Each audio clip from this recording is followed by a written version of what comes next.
আলহামদুলিল্লাহ রব্বিল আলামিন ওয়াসসালাতু ওয়াসসালামু আলা সাইয়্যিদিল মুরসালিন আম্মা বা'দ ফাআউযু বিল্লাহি মিনাশ শাইতানির রাজীম বিসমিল্লাহির রহমানির রহিম আসসালাতু ওয়াসসালামু আলাইকা ইয়া রাসূলুল্লাহ ওয়া আলা আলিকা ওয়া আসহাবিকা ইয়া হাবিবাল্লাহ আসসালাতু ওয়াসসালামু আলাইকা ইয়া নবিয়াল্লাহ ওয়া আলা আলিকা ওয়া আসহাবিকা ইয়া নূরাল্লাহ।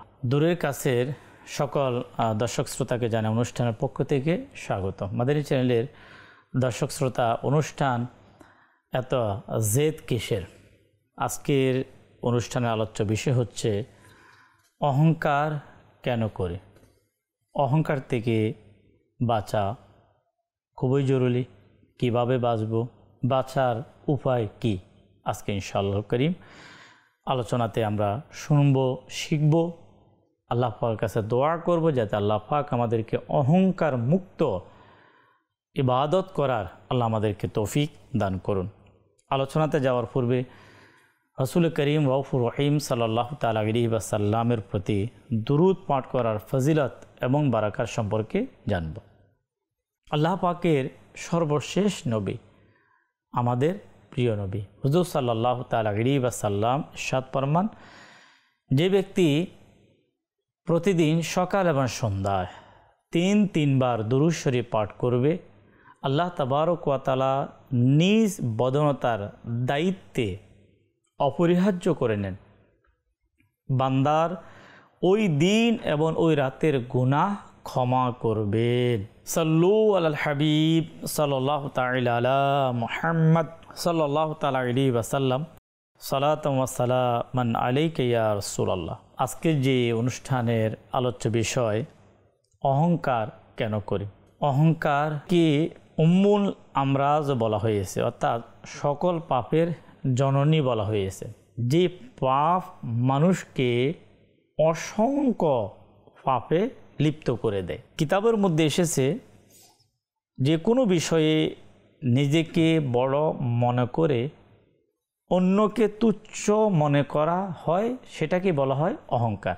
আর এই অহংকার হচ্ছে ওই পাপ যেটাকে একেবারে প্রথম পাপ বলা হয়েছে, যে পাপ করেছিল আপনার ইবলিশ, যখন আল্লাহ তাবারক ওয়া তাআলা আল্লাহ পাকের প্রতিনিধি আল্লাহ পাকের নবী হযরতে আদম আলাইহিস সালাতু ওয়াস সালামকে সৃষ্টি করলেন। সৃষ্টি করার পরে সমস্ত ফেরেশতাদেরকে যখন হুকুম করা হলো আল্লাহ পাকের নবী হযরতে আদম আলাইহিস সালাতু ওয়াস সালামকে সিজদা করা, যখন আল্লাহ পাকের হুকুম জারি হলো, সমস্ত ফেরেশতা কি করলেন? সিজদা করলেন। ইবলিশ সে অস্বীকার করলো, সে অহংকার করলো। তাই আল্লাহ তাবারক ওয়া তাআলা পবিত্র কোরআনুল করিমের সূরা বাকারা 34 নম্বর আয়াতের মধ্যে ইরশাদ ফরমান, সে অস্বীকৃতি জানালো এবং অহংকার করলো, আর সে ছিল কাফেরদের অন্তর্ভুক্ত। তাকে আগুন দিয়ে সৃষ্টি করা হলো, আদমকে মাটি দিয়ে সৃষ্টি করা হলো। সেই তার যুক্তি যখন পেশ করতে লাগলো যে সে উত্তম, মাটির চেয়েও তার ক্ষমতা বেশি, সে উত্তম, যে জিনিসগুলো একজন অহংকারী ব্যক্তি বলে থাকে, সেই বিষয়টা সে উপস্থাপন করতে লাগলো। কোরআনুল কারীমের সূরা আরাফের 12 নম্বর আয়াতের মধ্যে ইরশাদ হয়েছে, আপনি আমাকে আগুন থেকে সৃষ্টি করেছেন এবং আদমকে সৃষ্টি করেছেন মাটি থেকে, অতএব আমি কি তাকে সিজদা করব যাকে আপনি মাটি দিয়ে সৃষ্টি করেছেন?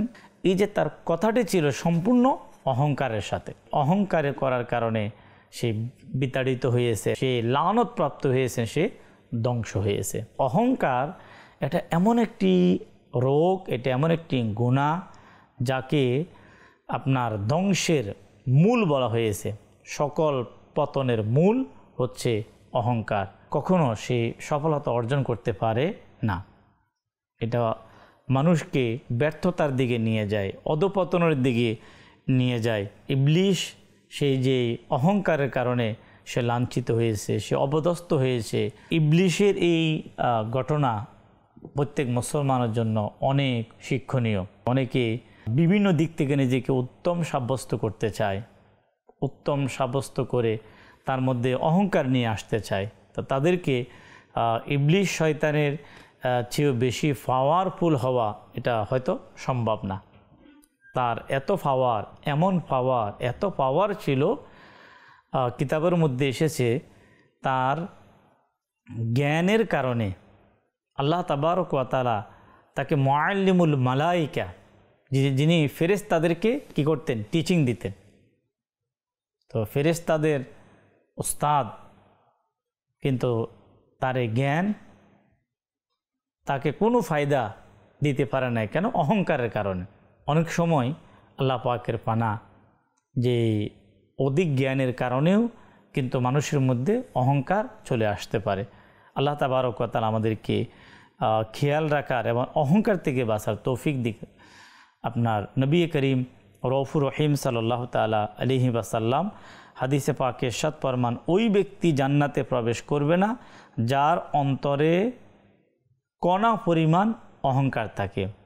তখন এক ব্যক্তি প্রশ্ন করল, লোকেরা চায় তাদের পোশাক সুন্দর হোক, তাদের পায়ের জুতা সুন্দর হোক।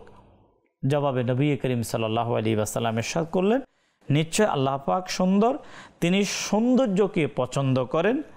অহংকার হলো সত্যকে পরিত্যাগ করা আর মানুষকে তুচ্ছ জ্ঞান করা, যে অন্য মানুষকে তুচ্ছ জ্ঞান করা। কোনো ব্যক্তি ইবাদত থেকে দূরে, আমল থেকে দূরে, ধর্মীয় কর্ম থেকে দূরে, হ্যাঁ, এটা তার জন্য অবশ্যই ব্যর্থতা, যে তাকে নামাজ পড়া উচিত, নেক আমল করা উচিত, ভালো কাজ করা উচিত, কিন্তু তাকে এই কারণে, নামাজ না পড়ার কারণে, অর্থাৎ ধর্মীয় ভালো কাজ না করার কারণে কখনো নিজেকে বড় করা এবং ওই ব্যক্তিকে তুচ্ছ করা, এটা কখনো উচিত নয়। এটা আমাদের ইসলামের শিক্ষা না। আর যারা করবে এই নিজের ইবাদতের অহংকার করবে এবং অন্য মানুষকে তুচ্ছ করবে, হয়তো আল্লাহ তাবারক ওয়া তাআলা নারাজ হয়ে তার সেই ইবাদতকেও ধ্বংস করে দিতে পারে। বনি ইসরাইলের এমন একটি ঘটনা পাওয়া যায় যে এমন একজন ব্যক্তি ছিল আবিদ, তার খুব ইবাদত ছিল। সে যখনই কোন স্থানে যেত তখন আকাশের এক টুকরো মেঘ এসে তার মাথায় ছায়া দিত। মানে কতটুকু গ্রহণযোগ্য একজন ব্যক্তিতে পরিণত হলেন, কিন্তু সেও ধ্বংস হয়েছে। কিসের কারণে? অহংকারের কারণে। কিতাবের মধ্যে এসেছে কোন একজন ব্যক্তি, যে লোকটা তেমন আমলদার ছিল না, সে যখন দেখতে পেল আল্লাহ পাকের একজন নেককার বান্দা, আবিদ বান্দা, সে রোদের মধ্যে বসা আর মেঘের টুকরো তাকে ছায়া দিচ্ছে, তখন তার অন্তরে কিছু ভালো খেয়াল আসলো, আমিও যদি তার পাশে যাই, হতে পারে তার উসিলায় আমিও কি আল্লাহ পাকের সেই ছায়া আমি পাব। যখন সেই গুনাহগার ব্যক্তি ওই আবিদের পাশে বসলো, তা আবিদ উত্তেজিত হয়ে গেল, রাগান্বিত হয়ে অহংকার করে সে বলতে লাগলো যে এই লোক কোথায় থেকে চলে আসলো, এই খারাপ লোক, আমলহীন মানুষ কোথায় থেকে চলে আসলো। তার এই অহংকার যুক্ত শব্দ আল্লাহ তাআলার কাছে পছন্দ হয় নাই। যখন ওই ব্যক্তিকে সে তাড়িয়ে দিল, সেই মেঘের টুকরো কিছুক্ষণ পূর্বে যে আবিদকে ছায়া দিচ্ছে, সেই মেঘের টুকরো তার মাথার উপর থেকে সরে ওই গুনাহগারকে ছায়া দেওয়া শুরু করলো। আল্লাহ পাক তখনকার নবী আলাইহিস সালামের কাছে ওহী পাঠালেন, আপনি তাদের উভয়কে বলুন গিয়ে তারা যাতে তাদের আমল নতুনভাবে শুরু করে। আবিদ তার অহংকারের কারণে তার পূর্বের সমস্ত নেকিকে বিলুপ্ত করে দেওয়া হয়েছে, গুনাহগারকে তার ভালো নিয়তের কারণে তার পূর্বের গুনাহগুলোকে মুছে দেওয়া হয়েছে, তারা যাতে নতুন করে আমল শুরু করে। অহংকার পতনের মূল। ইবলিশ শয়তান থেকে শুরু করে, নমরুদ থেকে শুরু করে, ফেরাউন থেকে শুরু করে, মক্কাই মুকাররমার আবু লাহাব, আবু জাহেল, উতবা, সাইবা সহ যারা ধ্বংস হয়েছে, তাদের প্রত্যেকের ইতিহাসের সাথে অহংকার জড়িত। তারা বিভিন্ন দিক থেকে তাদেরকে উত্তম মনে করতে মায়াদাল্লাহ খোদা পর্যন্ত দাবি করেছে। ফেরাউন, নমরুদ আল্লাহ পাকের নবীদেরকে ছোট মনে করত, তারা ছোট চোখে দেখতেন, তুচ্ছ তাচ্ছিল্য করতেন। অবশেষে পরিণতি কি হলো? ধ্বংস। মক্কায় মুকাররমাতে প্রিয় নবী সাল্লাল্লাহু তাআলা আলাইহি ওয়াসাল্লামকে মক্কার বড় বড় কুফার একমাত্র অহংকারের কারণে তারা মেনে নিতে পারে নাই। তাদের সম্পদ, তাদের বংশ, তাদের ক্ষমতা, তারা কিভাবে প্রিয় নবীর কাছে সারেন্ডার হবে, নিজেকে ছোট করা, এটা তারা করতে পারে নাই। বেঈমান হয়ে দুনিয়া থেকে তারা বিদায় নিয়েছে। যে অহংকারী যারা, আখিরাতে তাদের অবস্থা কি হবে? আল্লাহ তাবারক ওয়া তাআলা ইরশাদ ফরমান সূরাতুজ জুমুরের ৬০ নম্বর আয়াতে পাকের মধ্যে আল্লাহ তাবারক ওয়া তাআলা ইরশাদ ফরমান, যারা আল্লাহর প্রতি মিথ্যা আরোপ করে কিয়ামতের দিন তুমি তাদের মুখমণ্ডলগুলোকে কালো দেখতে পাবে। অহংকারীদের আবাসস্থল কি জাহান্নামে নয়? অথবা সূরা জুমারের ৭২ নম্বর আয়াতের মধ্যে আল্লাহ তাবারক ওয়া তাআলা ইরশাদ ফরমান, তাদেরকে বলা হবে জাহান্নামের দরজা দিয়ে প্রবেশ করো, তোমাদেরকে চিরকাল এখানেই থাকতে হবে। অহংকারীদের আবাসস্থল কতই না নিকৃষ্ট। দুই ব্যক্তি যারা সম্মানের লোভ যাদের মধ্যে এবং যারা অহংকার করে, তাদের ব্যাপারে একটি হাদিসে মুবারকা সাহাবী রসুল হযরতে আবু হুরায়রা রাদিয়াল্লাহু তাআলা থেকে বর্ণিত, নবী করিম রউফুর রহিম সাল্লাল্লাহু আলাইহি ওয়াসাল্লামের ইরশাদ ফরমান, আল্লাহ তাআলা বলেন, ইজ্জত সম্মান হচ্ছে আমার পোশাক এবং গর্ব অহংকার হচ্ছে আমার চাদর। তাই যেই ব্যক্তি এই দুইয়ের কোনোটি নিয়ে টানাটানি করবে তাকে আমি কঠোর শাস্তি প্রদান করব। দুনিয়াতে যারা অহংকার করবে, নিজেকে বড়ত্ব মনে করবে, মানুষ কখনো সম্পদ চলে আসার কারণে তার মধ্যে অহংকার চলে আসতে পারে, সুন্দরের কারণে অহংকার চলে আসতে পারে, জ্ঞানের কারণে অহংকার চলে আসতে পারে, ভালো সুরের কারণে অহংকার চলে আসতে পারে, অথবা কোনো ভালো পদবি লাভ করার কারণে অহংকার চলে আসতে পারে। অহংকার এটা এমন এক মারাত্মক একটা বিষয় যা খুবই সূক্ষ্ম থেকে সূক্ষ্মভাবে মানুষের সাথে একত্রিত হয়। নবী করিম সাল্লাল্লাহু আলাইহি ওয়াসাল্লামের ইরশাদ ফরমান, ধাম্বিক ব্যক্তিদের কিয়ামতের দিন ক্ষুদ্র পিঁপড়ার ন্যায় মানুষ রূপে তাদেরকে আনা হবে। তাদেরকে চারদিক থেকে অপমান এবং লাঞ্ছনায় ফেলা হবে।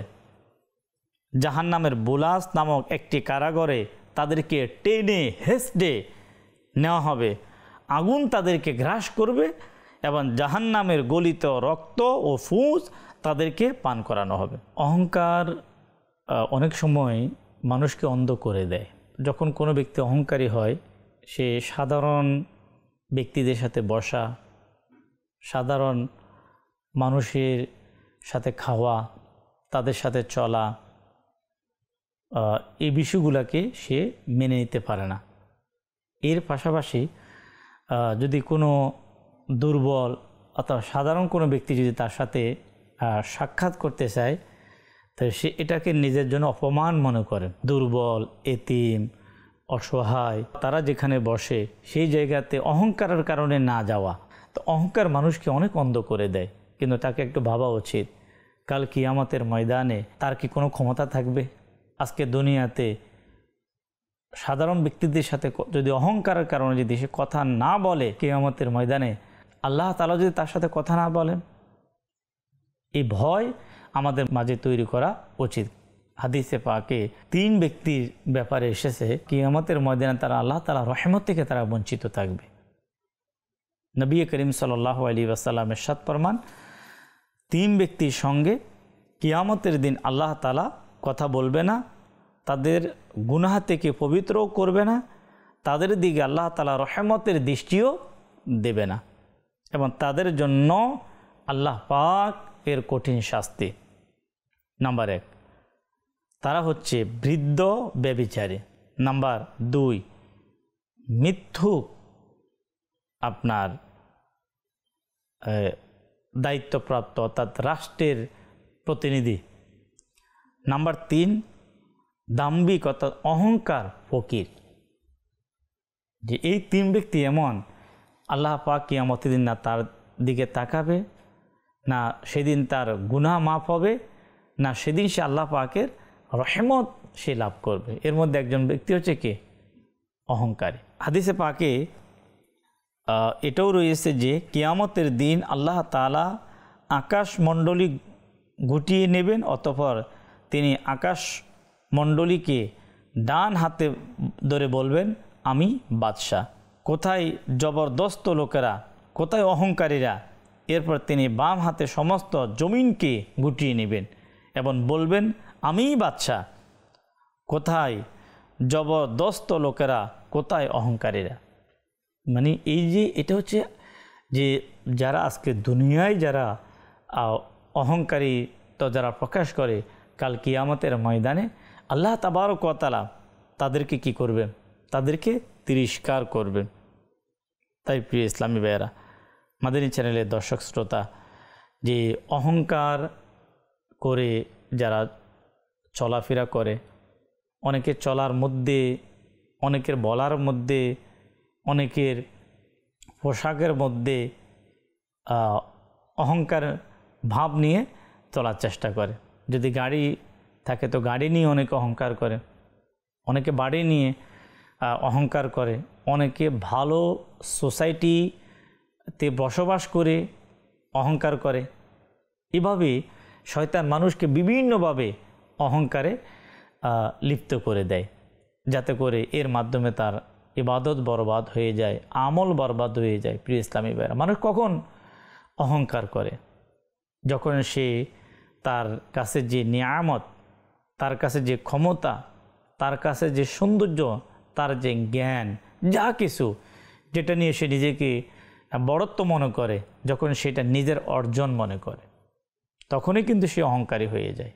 তাই ওলামা ইকরাম বলেন, যদি কোনো ব্যক্তি অহংকার থেকে বাঁচতে চায়, তখন তার কাছে যেই নিয়ামত সেটা আল্লাহ তাবারক ওয়া তাআলার দিকে নিসবত করবে, যে আমি আজকে আমার যা কিছু এটা আমার রবের দয়া, আমার রবের মেহেরবানি।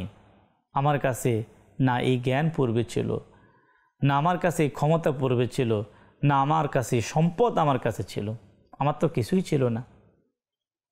তখনই আল্লাহ তাবারক ওয়া তাআলার ওই শুকরগুজার বান্দাকে আল্লাহ পাক আরও নিয়ামত, আরও ইজ্জত, আরও সম্মান আল্লাহ তাবারক ওয়া তাআলা বাড়িয়ে দেবে।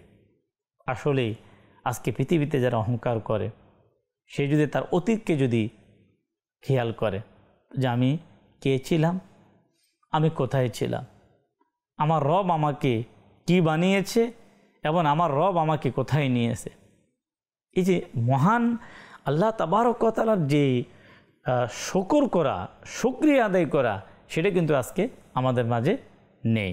তাই প্রিয় ইসলামী ভাইয়েরা, মাদানী চ্যানেলের দর্শক শ্রোতা, কিতাবের মধ্যে এসেছে যে পূর্বের নবীর উম্মতকে অহংকার করে শুধু রাস্তা দিয়ে এসে চলা শুরু করলো। আল্লাহ তাবারক ওয়া তাআলা তাকে এই অহংকার করে শুধু চলার কারণে জমিনে তার চলার স্টাইলটা ছিল অহংকারের সাথে, আল্লাহ তাবারক ওয়া তাআলা সেটা সহ্য হয়নি, বরদাস্ত করেননি, এবং তাকে অহংকারের কারণে তাকে জমিনের মধ্যে সেই স্থানে দোষে দেওয়া হয়েছে। এবং কিতাবের মধ্যে এসেছে সে কিয়ামত পর্যন্ত সে শুধু জমিনের নিচে দোষতেই থাকবে। অহংকার আছে কি না এর যাচাই করার কিছু মাধ্যম আমাদের উলামা ইকরাম, আউলি ইকরাম, সলফে সালেহীন কিতাবের মধ্যে লিখেছেন। যেমন নিজেকে শ্রেষ্ঠ, অন্যকে তুচ্ছ ভাবার অভ্যাস থাকলে আপনি বুঝে নিন যে নিশ্চিত আপনি অহংকারী। ঠিক এই দোষেই অভিশপ্ত হয়েছিল ইবলিশ। নাম্বার 2, সত্যকে অস্বীকার করা। যেমন নমরুদ, আবু জাহেল, আবু লাহাব, উতবা, সাইবা আর অসংখ্য তারা অহংকারী হয়েছে, সত্যকে মেনে নেয়নি। নাম্বার 3, হাঁটা চলায় বড়ত্ব প্রকাশ করা। নাম্বার 4, অর্থ সম্পদ সৌন্দর্যের কারণে অন্যের প্রতি অন্তরে তুচ্ছ ভাব সৃষ্টি হওয়া। নাম্বার 5, দরিদ্র মানুষ ও অধীনস্থদের সঙ্গে খারাপ ব্যবহার করা। নাম্বার 6, ভুল স্বীকার না করা এবং নিজের ভুল অন্যের উপর চাপিয়ে দেওয়া। নাম্বার 7, নিজেকে স্বয়ং সম্পূর্ণ ভাবা অহংকারীর বড় আলামত। আর এই ধরনের ব্যক্তি যারা, তারা কখনো নসিহত গ্রহণ করতে পারে না। বলে আমি তো এগুলো জানি, অনেক আগে থেকে জানি, আমি তো মানুষকে এগুলা আরও শিক্ষা দিয়ে থাকি। অহংকারীদের একটি বড় আলামত হচ্ছে তারা কখনো অন্যের থেকে জ্ঞান নিতে তারা প্রস্তুত নয়, বরং তারা সব সময় জ্ঞান দেওয়ার জন্য প্রস্তুত থাকে। যে আখিরাতকে বিশ্বাস করে, যে পরকালকে বিশ্বাস করে, সে অবশ্যই অহংকার থেকে বাঁচবে। আর এর জন্য সবচাইতে গুরুত্বপূর্ণ যে বিষয়টি, সেটা হচ্ছে বিনয়, নম্রতা প্রদর্শন করা। যে যত বেশি বিনয় হবে, যত বেশি নিজেকে ছোট করবে, আল্লাহ পাক তাকে তত বেশি উঁচু স্থানে নিয়ে যাবে। যেমন হাদিসে পাকের মধ্যে এসেছে, আম্মা জান মা আয়েশা সিদ্দিকা তয়্যিবা তাহেরা রাদিয়াল্লাহু তাআলা আনহা বলেন যে আল্লাহর সন্তুষ্টির জন্য নিজেকে ছোট করে আল্লাহ পাক তার মর্যাদাকে বাড়িয়ে দেয়। অনেক বুজুর্গানের দিন তারা অনেক বড় ইবাদত করতেন, কিন্তু তারপরও নিজেকে ছোট করতেন এবং নিজেকে আল্লাহ পাকের কাছে, মানুষের কাছে নগণ্য হিসাবে পেশ করতেন। বসরা শহরের মধ্যে একবার কোন এক মহিলা মালিক বিন দিনার রহমাতুল্লাহ তাআলা আলাইহিকে রিয়াকার বলল। তখন তিনি নিজেকে আরও ছোট করলেন, বললেন যে এই শহরের মানুষেরা আমার নামটা ভুলে গিয়েছে, আর তুমি আমার সেই নামটাকে প্রকাশ করে দিলেন। অর্থাৎ তিনি নিজেকে অপরাধী, মানুষের সামনে নিজেকে অপরাধী সাব্যস্ত করলেন। যারা বিনয় অবলম্বন করেন, যারা আল্লাহ পাকের নিয়ামতের অধিক শুকরিয়া আদায় করে, যারা আল্লাহ পাকের প্রতি ভরসা করে, ওই সকল মানুষগুলো অহংকার থেকে বেঁচে যায়। যেমন নিজের সৃষ্টি এবং অস্তিত্ব নিয়ে যারা ভাবে, মৃত্যুর কথা যারা স্মরণ করে, পরকালে যে আল্লাহ পাকের সামনে দণ্ডায়মান হবে তাকে ভয় করে, আমার প্রতিটি কাজ আল্লাহ পাক দেখছেন এটার প্রতি যে বিশ্বাস রাখে, গরিব এতিমের সহযোগিতা করে, অসুস্থ মানুষের সেবা করে, এরপরে আপনার গোপন এবং রিয়ামুক্ত আমলে নিজেকে অভ্যস্ত করে, আল্লাহর ভয়ে সর্বদা ক্রন্দন করে, অন্যের সাথে নম্র আচরণ করে, অন্যের ভুল ক্ষমা করে দেয়, অহংকারবশত অন্যের সাথে আপনার আচরণ হয়ে যাওয়ার পরে ক্ষমা চেয়ে নেয়, অহংকারী এর পোশাক চাল চলন পরিহার করে, আল্লাহর কাছে বেশি বেশি তওবা ইস্তেগফার করে। এই যে কিছু বিষয়গুলো উপস্থাপন করা হলো, যখন এই বিষয়গুলো আমরা অবলম্বন করব, বেশি তওবা করব, বেশি ক্ষমা চাওয়ার মন মানসিকতা আমাদের মাঝে তৈরি করব। যারা অহংকারী তাদের মধ্যে একটি মনোভাব তৈরি হয়, সে ভুল করলো আমি ক্ষমা চাবো, এটা হচ্ছে অহংকার। তাই আমাদেরকে যদি কেউ ভুল করেও ক্ষমা চাওয়ার মধ্যে, নিজের থেকে ক্ষমা চাওয়ার মধ্যে সমস্যা কোথায়? নিজেকে ছোট, আমি আল্লাহ পাকের সন্তুষ্টির জন্য যদি আমি নিজেকে ছোট করি, তা আল্লাহ পাক আমার মর্যাদাকে বাড়িয়ে দেবে। তাই আমাদেরকে এমন পরিবেশ আমাদেরকে ইখতিয়ার করা উচিত, এমন ব্যক্তিদের সাথে আমাদেরকে চলা উচিত যাদের মাঝে ওই বিনয়ী, ওই নম্রতা যাদের মাঝে ছিল। যেই গাছের ফল বেশি, সেই গাছ বেশি ঝুঁকানো থাকে। সাহাবা একরাম, আউলি একরাম, বুজুর্গানে দিন, সলফে সালেহীন যদি কেউ তাদের বিষয়ে খারাপ বিষয়ে মন্তব্য করতেন, মন্তব্য করার পরে তারা এভাবে ভাবতেন যে আসলে আমি খারাপ, নিজেকে ছোট করতেন। কিন্তু আজকে যদি কখনো যদি আমরা জানতে পারি যে কেউ আমাদের সমালোচনা করেছে, হয়তো আমার ভুল হয়েছে, সে ভুলটাকে ধরে দিয়েছে, তখন তার সমালোচনা অর্থাৎ নিজেকে ছোট করার পরিবর্তে সোশ্যাল মিডিয়ায় এসে আরেকজনের সম্পর্কে সত্য মিথ্যা অনেক কিছু বলে দেওয়া, এটা হচ্ছে অহংকারের এক আলামত। কারণ অহংকারী কখনো নিজেকে ছোট করতে রাজি হবে না। কেন রাজি হবে না? আমার নাম কমে যাবে, আমার দাম কমে যাবে, মানুষ আমার থেকে দূরে সরে যাবে। আল্লাহ তাবারক ওয়া তাআলা যদি কাউকে পছন্দ করে তখন তার কাছ থেকে মানুষ কখনো সরবে না। আল্লাহ পাক তার কাছে মানুষকে পাঠাবে। আজকে পৃথিবীতে আল্লাহ পাকের ওলি যারা, দেখুন না, শত শত বছর দুনিয়া থেকে বিদায় নেওয়ার পরও আজও মানুষ সেখানে জিয়ারতে যাচ্ছে। কেন? তারা কাজ করেছে আল্লাহকে রাজি করার জন্য। তাই আমাদেরকে উত্তম ব্যক্তি, উত্তম পরিবেশ, অহংকার মুক্ত ব্যক্তিদের সাথে, তাকওয়াবান, পরহেজগার, বিনয়ী এবং নম্র ব্যক্তিদের সাথে আমরা থাকার চেষ্টা করব। আল্লাহ পাকের দয়ে দাওয়াত ইসলামীর দিনী পরিবেশে অসংখ্য ঘটনা এমনও রয়েছে যে আপনার এলাকার মধ্যে খুবই দুশ্চরিত্রবান ছিল, অহংকারী ছিল, তার হাঁটা চলা মানে খুব কষ্ট পেত। হঠাৎ করে কিছুদিন পরে তার মধ্যে দেখা যাচ্ছে যে বিনয়ী এবং নম্র এবং খুবই আপনার নরম ভাষায় কথা বলে যাচ্ছে। জানা গেল দাওয়াত ইসলামীর সাথে যখন তার সম্পর্ক সৃষ্টি হলো, কাফেলায় সফর করলো, দাওয়াত ইসলামীর প্রোগ্রামে ইজতিমা আসা যাওয়া শুরু করলো, তখন তার মধ্য থেকে সে অহংকার জনিত যেই কাজগুলো সেগুলো দূর হলো এবং সে একজন বিনয়ী এবং স্বল্পভাষী, মিষ্টভাষী একজন মানুষ এসে পরিণত হলো। তো সংস্পর্শ এটা অনেক গুরুত্বপূর্ণ বিষয়। আল্লাহ পাক আমাদেরকে দাওয়াত ইসলামীর দিনী পরিবেশে যতটুকু সম্ভব আমাদেরকে সঙ্গ দেওয়ার, সময় দিয়ে নিজের মাঝে অহংকার থেকে যাতে আমরা বেঁচে একজন সুন্দর চরিত্রমান, বিনয়ী এবং নম্র স্বভাবের একজন মানুষ হতে পারে।